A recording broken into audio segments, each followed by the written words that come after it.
Okay, in this video, I'm going to show you the Starlink data priority summary. I'm just going to give you a little quick review of how the QoS kind of works with data priority, standard priority, mobile priority, and things like that. And then we'll look at the Starlink testing plans. And what I mean by this, the actual price plans that I have on these two terminals that we're going to test. And then we'll look at the physical layout. I try to put the terminals in the same place and things, but I want you to see where they're at, how they're located, and where exactly I'm going to be doing the testing.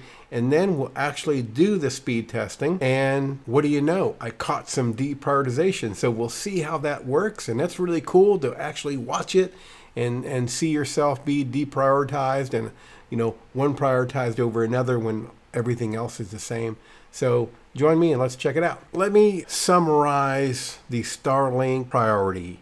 We can think of this as like queues. This is just a light review of this stuff, but I'll help you get it in your head how these things work. First of all, on the left here, I'm going to call these high queue, medium queue, and low queue. All right, so priority data and mobile priority data. You'll hear these terms.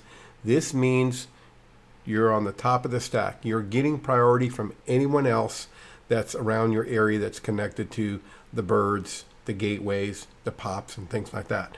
This is going to be purchased via business plans or add-ons per gigabyte on your business plans.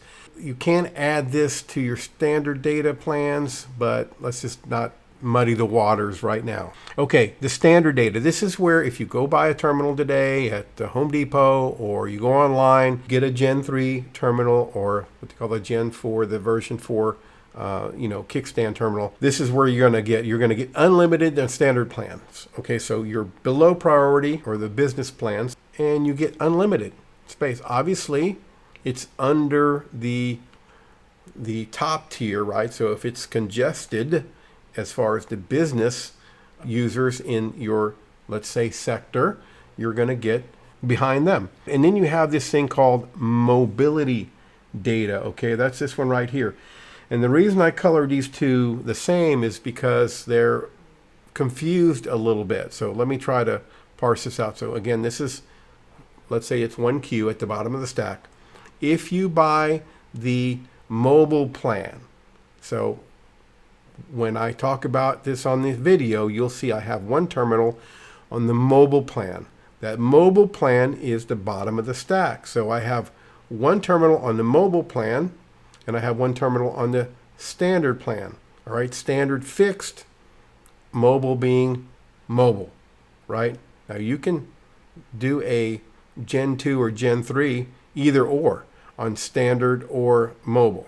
But in the video, you'll see that I have one on standard and one on mobile. But it's at the bottom of the stack. And basically, in the consumer side, you get unlimited in mobility data, all right? And you can buy this both regional, and on the business side, you can buy it globally.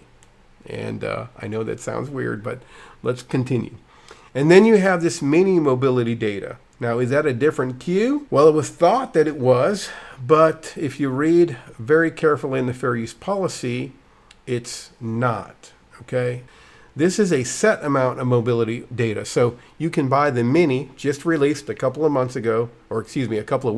And if you buy that mini terminal, it's a little one, it's like a laptop. If you buy that little mini terminal, you get a set amount of mobility data called mini mobility data, right? Still the same queue. It's still red. You see, it's still red right here. And then if you extinguish that, let's say you buy the first plan, I think it's like 50 gigs. So you get 50 gigs of mini mobility data, which really is mobility data, the same, the same stack in the queue. If you run out of that, you can buy more of this. Okay, let's say you extinguish the 50 gigabytes. Maybe you're RVing and you're out in the road and you're doing your Zoom calls or your Teams meetings or WebEx or whatever, and you run out of data. You can go purchase more mini mobility data or mobility data. Okay, if it's a little ambiguous, just think of there's three queues. Priority, call it priority data, call it mobile priority data. The priority data term is kind of used with the fixed terminals, and in the mobile priority is used with the non-fixed terminals. And in your standard data, that's going to be for your consumers, or when you extinguish your priority data in your business plan, you're going to fall down to standard data. And then your mobility data and your mini mobility data, kind of the same thing, same queue, really, or same priority, but different terminals. So that's the way to think of it. Okay, let me show you what my plans look like. So here's my standard Gen 2. We'll take a look at that. This is the left one that you'll see in the testing. And you can see my service address, and I got the service plan, the standard service plan. So I have the standard data. And let's go look at my Gen 3. We'll manage that. And you can see that this one is on the mobile regional plan. Okay, the mobile regional plan, I can buy mobile priority. So we can get into that business class priority. And it's just the way they have things structured. I know it makes no sense, or it is a little confusing, but that's how it is. So I just wanted to show you on the web portal what they look like, and that one is on the standard plan and one's on mobile regional. And as you'll see in the video, we get deprioed over here because the standard is above mobile. Okay, here's our Starlink setup. We have our Gen 2, we have our Gen 3. Obviously the Gen 3 has a power supply, the Gen 2 does not. I got everything I can possibly do to make things the same. I'm going to be conducting the speed tests just right here on my coffee table, so I'm 7 feet away, something like that. And I've also taken off, if you guys aren't familiar with the Gen 2, you got an Ethernet dongle that you plug in there. So I got that off too. So it's all Wi-Fi for now, and they're plugged in, the same outlet, and both cables go out the back door here. I got a dog that wants to get in the video here. We got some chickens out there that want to be in the video too. Okay, so here are the cables. They come right out. I got them just on an outside patio table. You can see they're both, that's north, so we're orientated north. And if you guys aren't familiar with these things, this is the Gen 2 here. It's got a little servo motor in there that kind of orientates it the right way, which I really do like. We got this one kind of for camping and things like that, and it has a little kickstand. They're about the same size. The Gen 3 is a little bit bigger. You can see from this side, come up here, you can see it's a little bit bigger, a few inches. There is a mini that just came out a week ago, and we might actually do that and maybe sell this one, because we got this one for camping. Now the reason I have these out here is we had Storm Barrel come through, and everything's out. We do have a generator in the house, but I work in a separate building on the property, and that building's not lit up. So I had to bring something out here for us to get connected to. And so I just brought the RV one out here, and I said, well, what a nice way to just put things side by side and see what happens. But so that's the setup I just wanted to show you. Hopefully on the screen, I'm going to put the Starlink Gen 2 on the left and Starlink Gen 3 on the right. And just so you know, because some of these speed tests are to the device itself, let's go to, I'm going to make sure we're connected to Starlink Gen 2 there, and on the other phone here, Starlink Gen 3. And again, we're about 7 feet from the two routers. Let's go ahead and do a speed test. Now, very interesting. I've been doing speed tests all day today, just kind of getting the feel of this and getting ready for the video and things. And it's kind of been all over the place. And I have seen congestion. I don't know what we're going to get here, so I'm going to do it live with you. But I have seen congestion, and the Starlink Gen 3 gets deprioed because right now it's on the mobility plan. Mobility plan is deprioed. So it's even behind the standard plan, which is on the Starlink Gen 2. Now, I have tested both Starlink Gen 2 and Starlink Gen 3 at the same time before, when I had both the standard plans on them, And I was excited to get the Gen 3 thinking, okay, it's a little bit bigger antenna, it's newer, it's going to be faster. That wasn't so.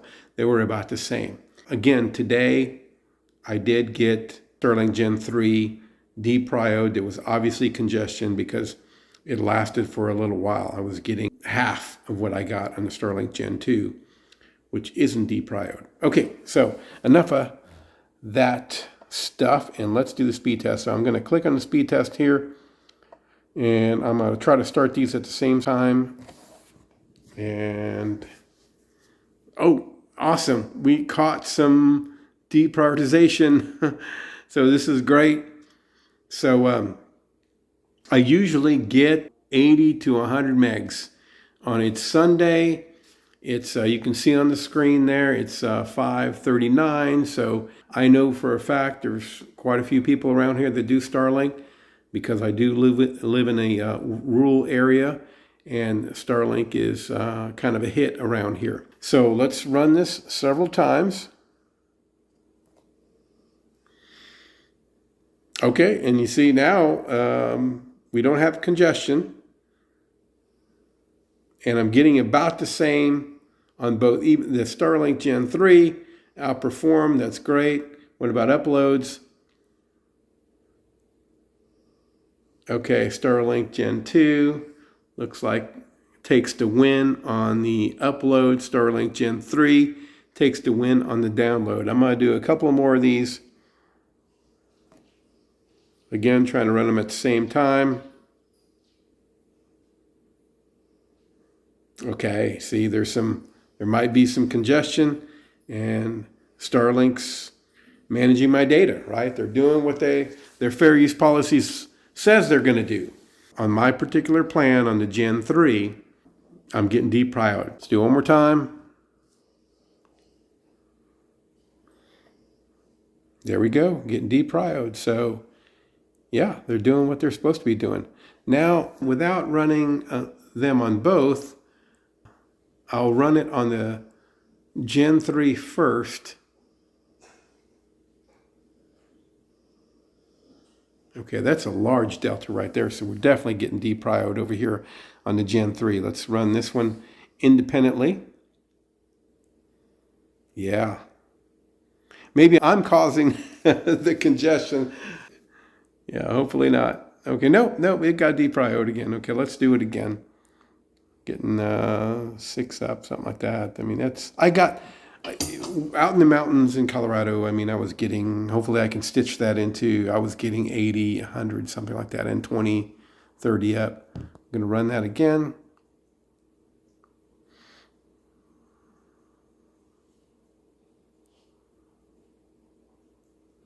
Okay, so you can see large amount of fluctuation when you're getting deprioed.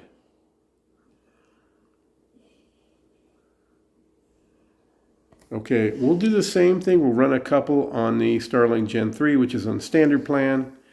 And although lower priority than priority plans, we're not behind the mobile plans.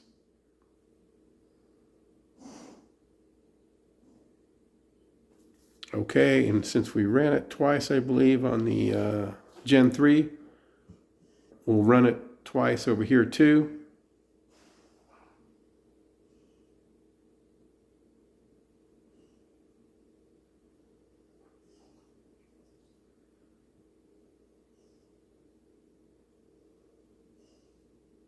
And there you go. Okay, so what did we learn? Well, 2 points here. It looks like Starlink does what they're supposed to do as far as deprioritizing mobile data over the standard data. We saw that when we ran them both at the same time, right?